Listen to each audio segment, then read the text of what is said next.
Next, we have the Be the Match National Marrow Donor Program. We have a presenter from there. Her name is Yolanda Bonner. Help me in welcoming Yolanda Bonner.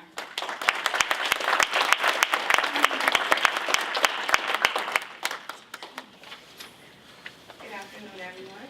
Good afternoon.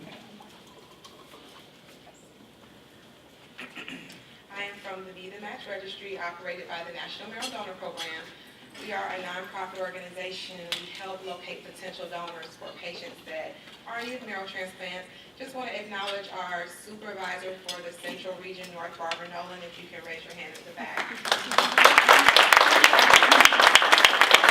Also my coworker Jessica Cartagena, who's unable to be with us this afternoon because she had a prior commitment. Basically, the Be the Match Registry has always had a partnership with the American Red Cross to increase blood donations amongst blood and marrow donations amongst the diverse communities.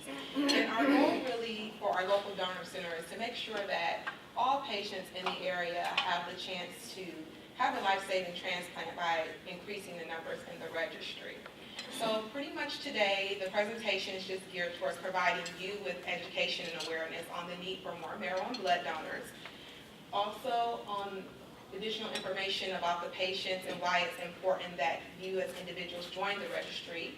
And we also have a goal of establishing a network of what we refer to as hope ambassadors within congregations to bring these life-saving programs to local churches.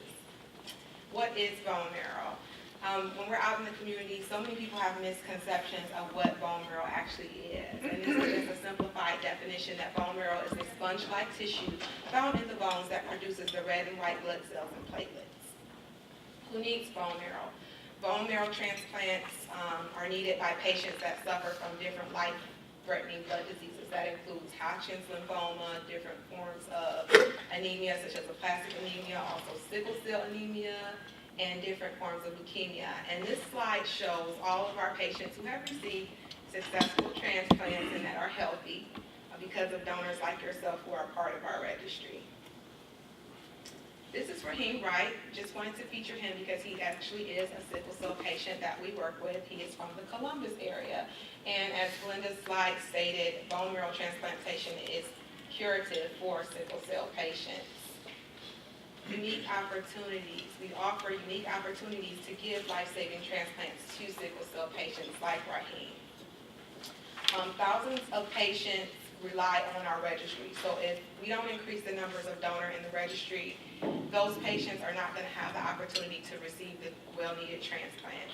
And we all have the power to heal and to help these patients in need. Just a few statistics for you. Approximately 70% of patients that need marrow transplants do not have a matching donor in their family. So our organization plays a very vital role in helping locate unrelated donors. So for example, if the mentality a lot, especially when we do recruitment in the minority communities, many feel, oh, well, I'll only be a donor if my relative or my sister or brother is diagnosed with a life-threatening blood disease. But the reality of it is that siblings only have a 30% chance of being that match. So their donor is going to come from an unrelated individual who out of the kindness of their heart registers to be a potential donor.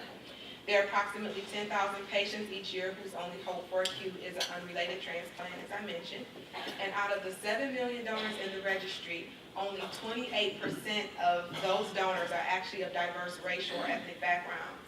And even more surprising is that only 8% of the registry is comprised of African American donors. So that is a very low number. And there's many factors that relate to that.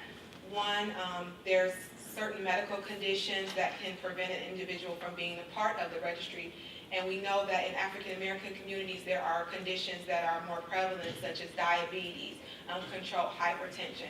That's why it's important for our communities to maintain overall wellness so that you can be in good health to be able to help save another life. Tissue typing matching.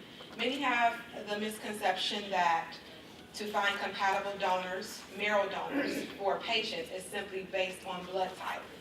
That is false. It is based on something that we refer to as the HLA tissue type. That is something that is genetically inherit, so those characteristics are inherited from the parent genes. The closer the match that you have for the patient, the more better it is for the patient to undergo transplantation. This is just a bar graph to show you the percentages of the donors in the registry. And as I previously stated, ethnic donors, specifically African American and Black donors, are less likely to find a matched donor. Now, what our desire is for the local faith-based community is to establish networks of ambassadors of hope. We want you to make a commitment to bring these life-saving programs to your congregation. What we hope to do is work with volunteers such as the health or nurse ministry within the churches to coordinate a Hope Ambassador volunteer who will be responsible for maybe facilitating 2 biannual Marrow drives. We simply ask you to identify a date, location, and time, which is usually in a reception hall or in the foyer of a church. We ask that you provide tables or clipboards so that donors can also register on site.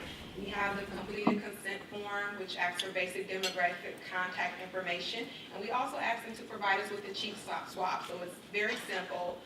It's not as detailed as setting up a blood drive. It can be done within a 4-week span, where the blood drives do require more time out and confirming those dates and so forth. We ask that the pastors are instrumental in making weekly announcements prior to the drive. We can also provide you with bulletin inserts with awareness about the patient story. Oftentimes we find out is when we actually meet with these local pastors, we find out that there's actually a need in the congregation. And in African American communities, we tend to be private about our condition, but we need to have these pastors on board to empower the people, to give them a voice to say that it's okay to come to you and to share the need. We ask you also to put up an information table so that the brochures are available to the congregation so that they can educate themselves about what the process is, because there's a lot of misconceptions about marrow donation. And then on the following column, those are the resources and materials that we, Be the Match Registry, provide for you. I went through the goals briefly, but one important thing, just to show you how simple an impact can be for churches that are committed. If 10 churches can commit to register 50 donors, that would be 500 donors to the registry. So starting on a smaller scale, and then hopefully we hope that the pastors would reach out to other sister churches in their network to also encourage life-saving programs.